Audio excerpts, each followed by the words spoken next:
let me tell you what just happened. I picked this up.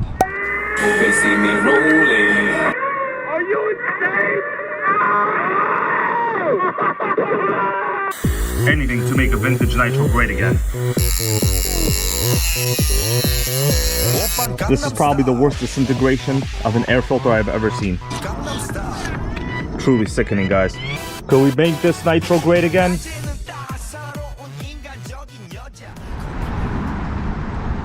Well, Nitro gang, what do you think about that? You want some of this coffee, or you want some sickening vintage Nitro? Well, I couldn't choose, so I got both. You know what I'm saying? I'm over here at Wawa, the home of the sandwiches you can make on a touchscreen display. And unfortunately, you cannot order yourself up a sickening vintage Nitro like this with the OFNA jamming pipe and what looks like a sickening green cooling head, because yes guys, that is an axial. Let me tell you what just happened. I picked this up. It's got tons and tons of rust. But you know what? It's complete, and I think we can make this vintage OFNA Mutillator great again. Did you hear what I said? I said Mutillator, guys. Now that is a badass name. Here it is, guys. 2006 OFNA Mutillator, a 1/8 scale. Serious, hardcore truggy. But I'll tell you something, guys. I hope I did not bite off more than I can chew. If I did, I will spit it out and then re-chew what I just spit out. And that is sometimes what it takes to make sure that you're making Nitro great again. Look at that awesome pipe. OFNA Jammin' JP2. This is a pretty hardcore racing pipe. Jammin' is OFNA's racing division. Just how HPI thought they were gonna have a good time with hot bodies, and you know what? I would say they had quite a good time. They're still in bed together, if you know what I'm talking about. Now this one has, I would say, the most rust I have ever purchased a Nitro car with. Look at that, everything is completely rusty.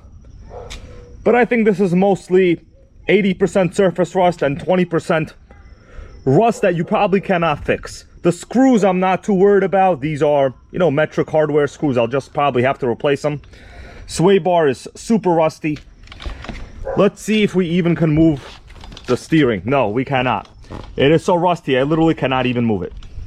That's how bad it is. Now the wheels are like new. And these do seem to be the original dish wheels. Notice that huge offset right here.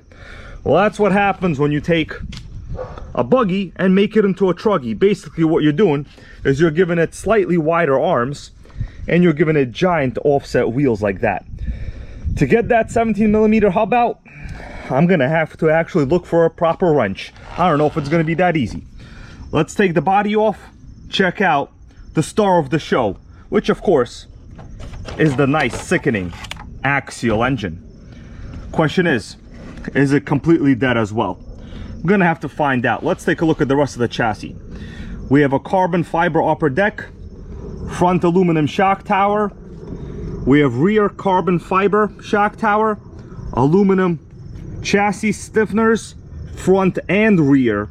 Now I did notice when the body was mounted on the chassis, I couldn't really get the rear body post hole to line up with the cutout in the body. That usually means one thing. That means it got sent so much that the chassis got bent. I hope that's not the case here. Looking at the chassis, it's kind of hard to say. It is flat here in the center. On the front here, there normally is a bit of a bend here. That is normal. I'm not sure, and it's kind of hard to pick up on video correctly, if the bend is supposed to be that much. Only time will tell when I run it to see if it's actually straight or not.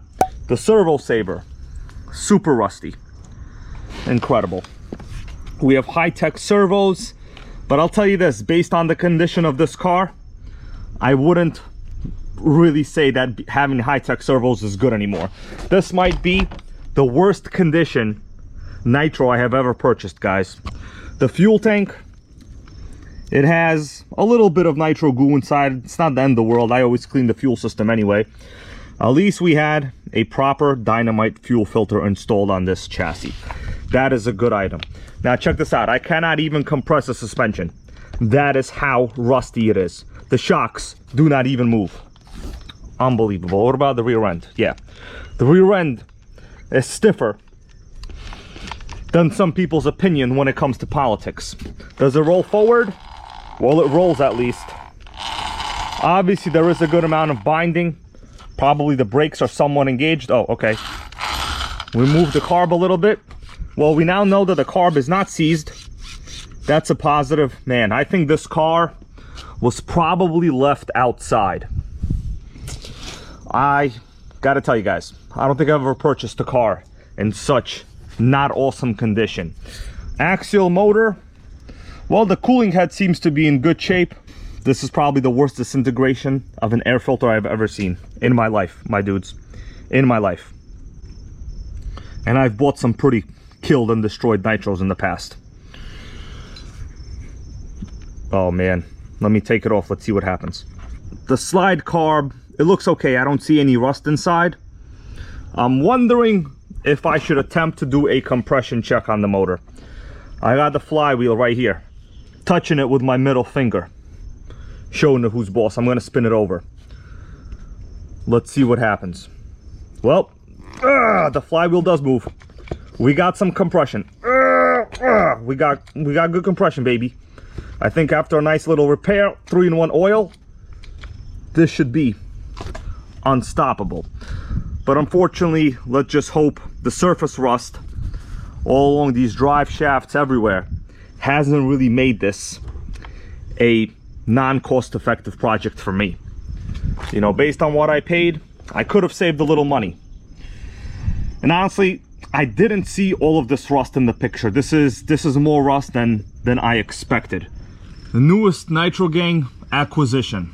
I hope this is repairable. If not, well, I'm gonna move on to the next one, but I'll tell you this. I have yet to come across a Nitro that is not fixable on this channel. I wanna say special thanks to all of my viewers out there, my channel members, my Patreon supporters. It's because of guys like you, and women of course, that I'm able to make vintage nitros great again to a certain degree and keep them out of the trash pile. We don't know how much longer nitros will be in production. There's nitro fuel shortages around the world, but for the near future, we will keep doing what this channel is known for, and that is running rich and loud and having a good damn time. Thank you guys for watching. More on this sickening OFNA Mutillator in the future. Well guys, a little update for you. I was going to end the video. As you just saw, I said, see you later, thank you, but then I got to working on this. And this is where we're at right now. I'm missing about half the items on this car. I have to take it all apart, piece by piece, wash each individual component, just like this battery box, separately. But I'm gonna tell you guys, we're going to try to fire this up right now. We don't need electronics, because this is a sickening nitro. If it fires up, I will continue repairing it. What do you think about that? Should we make it great again? First start, baby, let's do it. Motor's clean. Let's get the rotor start in here, small little prime. That's right, I just saw fuel enter. The carburetor. Can't kill a nitro, never forget. Exactly, guys. Nice. Oh, we had the carb open, It's a runner, it's a runner. I have to hold the carb closed. I forgot I removed the damn linkage, okay? Can't kill it. OFNA jamming. JP2 pipe. Axial 28. Running nice. And Rich, look at all that oil residue. You can't kill a vintage nitro, my dude. I gotta shut it down, hold on. That's it. Man, that could have ended not too great. I forgot that I removed the entire servo tray, so I had the carb open up a little bit, but luckily we didn't have a crazy sickening high RPM. You know, can't really run away. Why? Because we got one of the tires not even on the car. But I'll tell you something, guys. I noticed something quite bad while I was working on this. It appears, well, my first inclination of something going on was the body didn't fit 100%. That means chassis is for sure bent. The guy sent it so much that he bent this drive shaft. If I look at the drive shaft from the top down view, you could see the drive shaft buckles a little bit to the left side. I guess these aluminum chassis stiffeners didn't do much. Oh man, it's actually a little bit crooked as well. Well, the motor is good, the fuel tank is good, the pipe does not seem to have any leaks all around. I checked.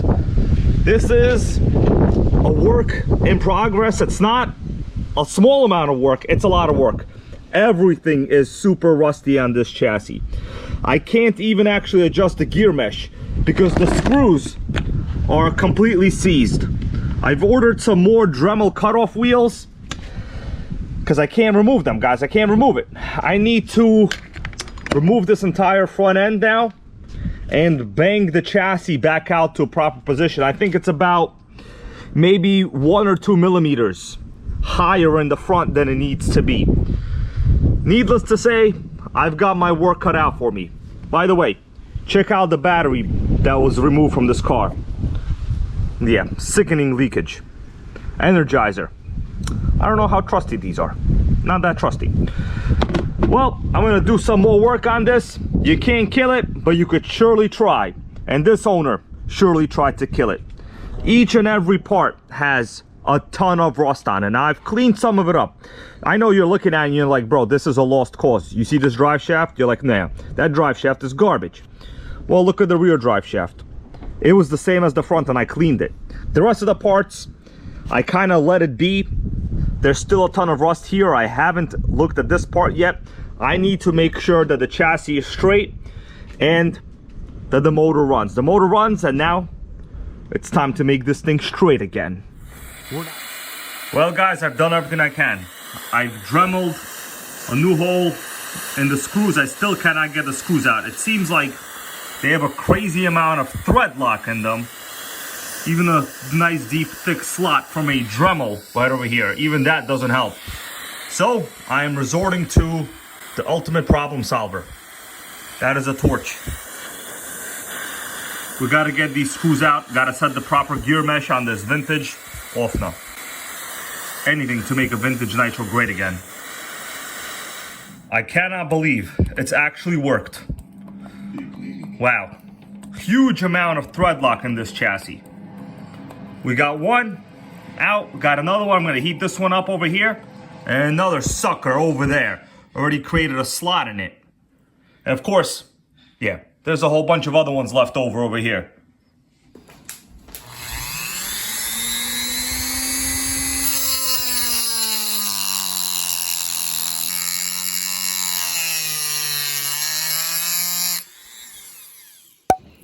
Oh yeah, there we go. It's turning all right. Completely stripped prior to this. And now it's moving. Question is, I hope that other one over here isn't stripped because it's very close to the fuel lines. The fuel line management system on this car is quite all right. There we go. There's the culprit. Looks like I had a ton of thread lock there on top. Yes, this screw is stripped as well. Gonna have to Dremel it out. I've removed the fuel lines. Access to this particular screw is not the best, but I'll try to do what I can.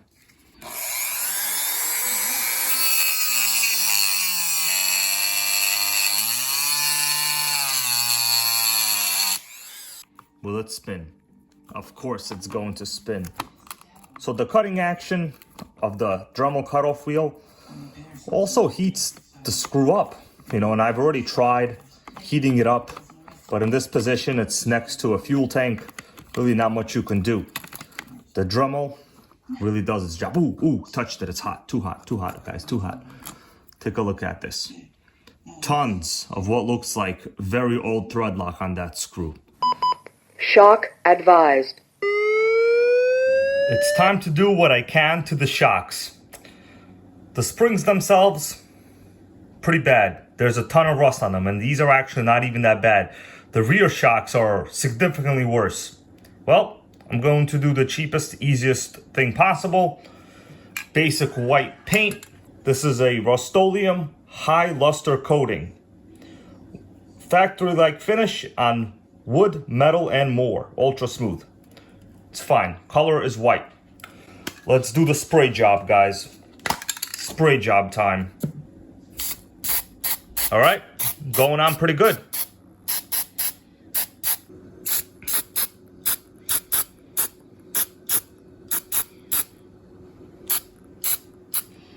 Watch him rollin', watch him go, watch him rollin', watch him go, watch him rollin', watch him go. Let's hope nothing bad happens. Not gonna try to kill it, just to run a little bit. We got enough primer in there. Prime job is good. Let's fire it up, baby.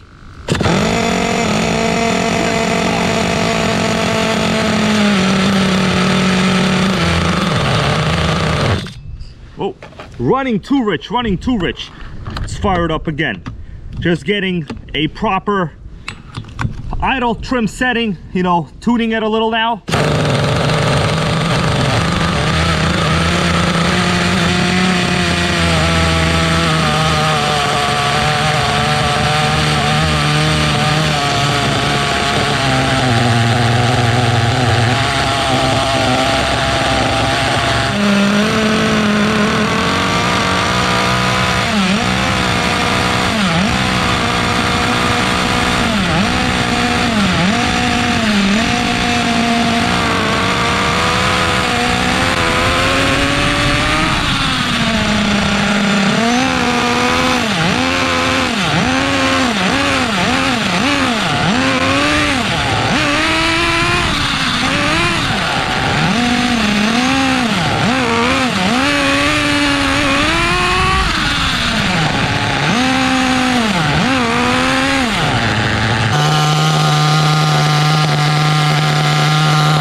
Well, guys, she's a runner.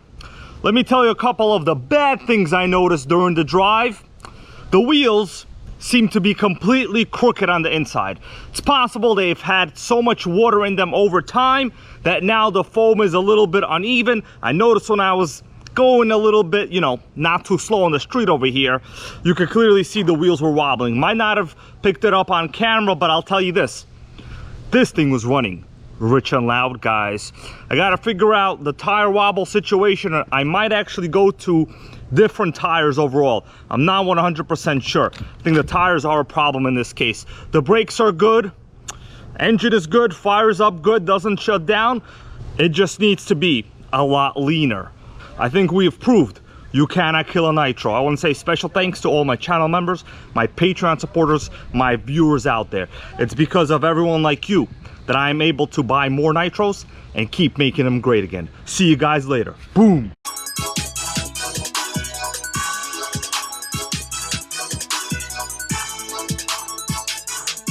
Nitro World Order. Nitro World Order.